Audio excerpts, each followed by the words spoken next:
নমস্কার, good morning. মিষ্টি দিদি কিন্তু চলে এসছে আবার তোমাদের কথা মনে করে সকাল সকাল। একদম গরমে কি বলো তো, মানে একদম হালকা পাতলা করে করবে, একটু ডিফারেন্ট স্টাইলে। তো কি বানাবো আজকে, বানাবো সাবু দিয়ে একটু জাস্ট ওই যেমন ফ্রাইড রাইস করে ঠিক এরকম সাবুর ফ্রাইড, কি বলবো, ফ্রাইড রাইস যেরকম হয় সেরকমই বানাবো। তো এখানে ভিজিয়ে রেখেছিলাম ওয়ান নাইট তোমার এই সাবুটা, বড় দানার সাবু। এখানে আলু কেটে নিয়েছি চোখো চোখো করে, কিশমিশ আর কাজু। এখানে অল্প একটু জাস্ট গরম বলে বেশি দেবো না, 2 থেকে 3টে চিংড়ি মাছ ছোটো করে কেটে নিয়েছি, রেড বেল পেপার, দারচিনি, এলাচ, লবঙ্গ, আর এখানে হচ্ছে জুলিয়ান করে কেটে রাখা আদা। আধখানা আমি কিন্তু অনলি পেঁয়াজ দিয়েছি, দেখো একটা পেঁয়াজে অর্ধেক।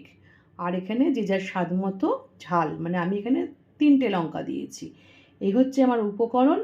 আর হোয়াইট অয়েল দিয়ে করব, কোনো নো ঘি, নো বাটার, আদার্স কোনো স্পাইসি কোনো কিছু না, জাস্ট একদম গরমে হালকা পাতলা রোজ রাইস রাইস রাইস।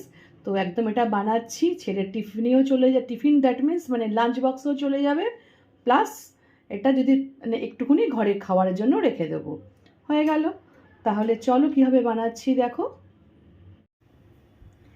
এটা কিন্তু খুব চটজলদি রান্না, মানে বেশিক্ষণ সময় লাগে না।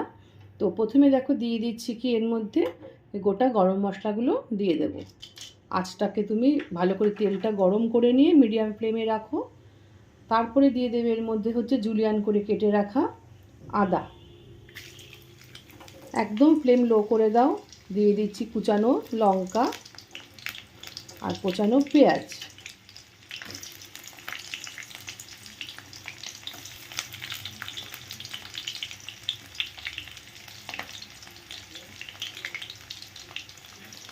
আর কি দেবো, দিয়ে রেখেছি নুন হলুদ মাখানো, দেখো তোমরা দেখতেই পাচ্ছ একদম অল্প, ছোট ছোট করে বড় চিংড়ি মাছ তো কেটে কেটে রেখে দিয়েছি। জাস্ট 3টে চিংড়ি মাছ নিয়েছি, বেশি দিইনি। নুন হলুদ দিয়ে মাখানো রয়েছে। দিয়ে দেব চৌকো করে কেটে রাখা আলু।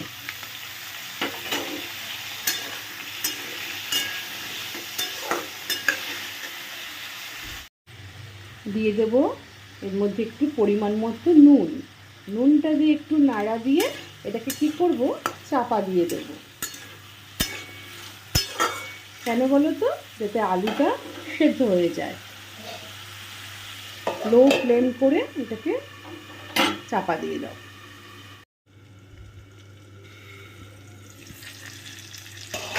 ঢাকনাটা আমি মাঝখানে 2-3বার খুলে দিয়ে গিয়েছিলাম, নেড়ে চেড়ে দিয়ে গেছি। আমার কিন্তু আলুটা প্রায় ভাজা হয়ে গেছে।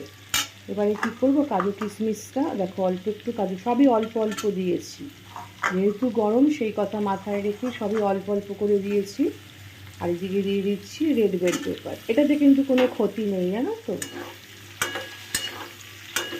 দিয়ে আমি আবারও একবার চাপা দিয়ে দেবো। কোনো ঘি দিইনি, কিচ্ছু দিইনি, যা যেটুকু তেল দিয়েছি ওই দিয়েই কমপ্লিট করছি। এই প্রিপারেশনটা কিন্তু একদম হালকা হাতে করতে হবে, কারণ যেহেতু সাবু খুবই নরম জিনিস আর ভেজানো রয়েছে।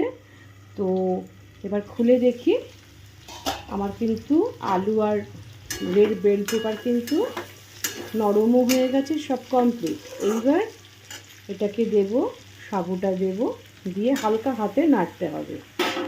একটু নেড়ে তারপরে এর মধ্যে দেবো নুন আর চিনি।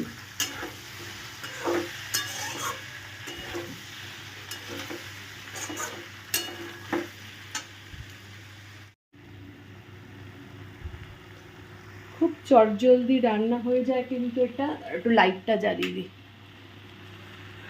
এটা কিন্তু যে কোনো ধরো বাড়িতে যদি পুজো পার্বণ হয় তখন পেঁয়াজটা দেবে না, পেঁয়াজ ছাড়া চিংড়ি মাছ ছাড়া নিরামিষভাবে করবে কাজু কিশমিশ দিয়ে। আর তাছাড়া যদি পুজো পার্বণ ছাড়া করো তোমরা এভাবে করতে পারো। দিয়ে দেবে একটু এর মধ্যে চিনি, আন্দাজ মতো চিনি দিয়ে দাও। আর দিয়ে দেবে একটু নুন, তখন অল্প একটু নুন দিয়েছিলাম, একটু নুন লাগবে, দিয়ে দিলাম নুন। নিয়ে হালকা হাতে নাড়তে থাকো।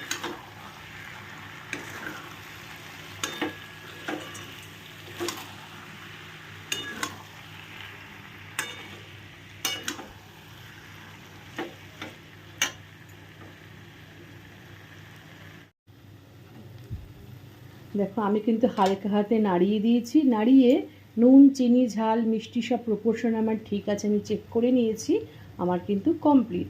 কারণ এটা কিন্তু বেশি হিটে রাখলে কী হবে, গলে যাবে। আমার কিন্তু সমস্তটা ঠিক হয়ে আছে। আমি এবার গ্যাসটা অফ করে দিলাম। তোমরা দেখতে পাচ্ছ তো যে কী সুন্দর কালারফুল, এটাকে কী বলবো, তোমরা ফ্রাইড রাইস যেমন হয় ঠিক এটা সাবুদানা দিয়ে ভিজিয়ে তোমাদেরকে তো দেখালাম যে কীভাবে বানিয়েছি। তো এটা কিন্তু গরমের জন্য খুবই স্বাস্থ্যকর জিনিস, কারণ সাবু কিন্তু খুব ঠান্ডা জিনিস। কারণ সাবু তোমরা ভিজিয়ে খেলেও শরীরের জন্য ঠান্ডা, প্লাস তোমরা এইভাবে যদি করে খাও, কারণ এতে তো তোমরা দেখলে যে কোনো কিছু আমি কিছু দিইনি, একদম নর্মালভাবে করা, জাস্ট একটু টেস্ট বদল, যারা অফিসে খাবার নিয়ে যায় বা বাড়িতে যারা খাবে বা পুজো পার্বণে জাস্ট তখন একটু চিংড়ি মাছটা একটু স্কিপ করে দেবে। শরীরের কথা চিন্তা করে দেখেছো বেশি কিছু দিইনি, অল্প একটু চিংড়ি মাছ দিয়েছি। তো তোমরা এভাবে বানিয়ে খেয়ে দেখো, জাস্ট একটু টেস্ট বদলও হবে আর ভালোও লাগবে। আর ভালো লেগে থাকলে কি করবে, পাশে থাকা বেল আইকনটা একটু প্রেস করে দেবে যাতে তোমরা ফার্স্ট নোটিফিকেশানটা পেয়ে যাও। আর লাইক শেয়ার তো অবশ্যই করবে, আর যদি ভালো লেগে থাকে তাহলে কমেন্ট করবে, আর যদি কোনো তোমাদের সাজেশান থাকে তাও তোমরা লিখতে পারো।